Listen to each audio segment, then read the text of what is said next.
Thanks, John. A popular belief is that the main reason that people quit their jobs is because they don't like what they're making, their pay. But according to Gallup, that's actually not the case. It turns out the #1 reason that people leave a job is because of their boss and how they feel they're being treated at work. So how do you deal with a difficult manager without having to actually quit your job? Joining us this morning to talk more about it is workplace psychologist Dr. Mimi Hall with hullonline.com. Great to see you, as always. Thanks for coming in. Okay, so let's talk first about this first issue, because a lot of times we think it's the boss. In reality, it's us, right? It really is, especially if you've had a history of working for bad bosses.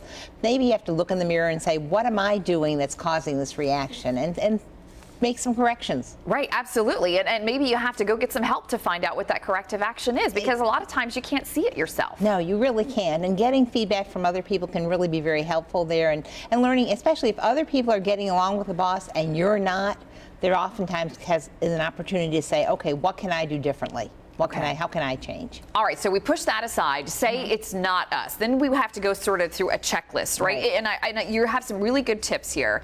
And the first one is to recognize your boss's motivation. Yeah, a lot of times what they're doing is just passing on what their boss is saying to you. So you have to figure out, what is their motivation? What is important to them? What are their goals? What are their objectives? And how is that impacting what you're doing? Okay, that's good. Next one is do your job well. I mean, that sort of seems like an obvious one, doesn't it? You know, it really does, but oftentimes what happens is people say, well, if they're not going to behave, why should I?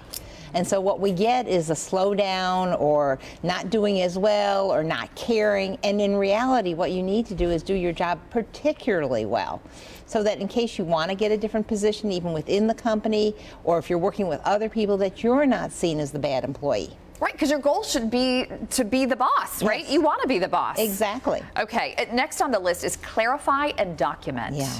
A lot of times when we talk about bad bosses, people will say, oh, well, they told me to do this, but I did it, and then they said to do something else. And what you need to do is give your boss feedback. Tell them what you interpret them as having said, and then send an email and say, this is what I'm working on. I want to make sure that we're on the right track. Right, because if you document it, then later down the line, you might need that, right? Exactly. At some point. Okay. Respond rather than react. What do you mean by that? You know, so many times our emotions get the best of us, and when emotion is high, rationality is low.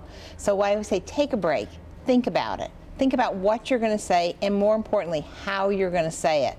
And oftentimes you need a little bit of space in terms of time. Yes. And get your thoughts together before you immediately react and oftentimes say the wrong thing. Sure, it's the cooling off period. I mean, that works really in any relationship, not just work relationships, Truly. Right?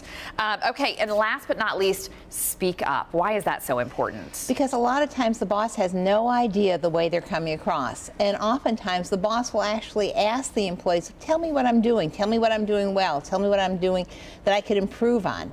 And a lot of times people are afraid to say anything, so talk positively. Talk about what the boss can do rather than what they need to stop doing.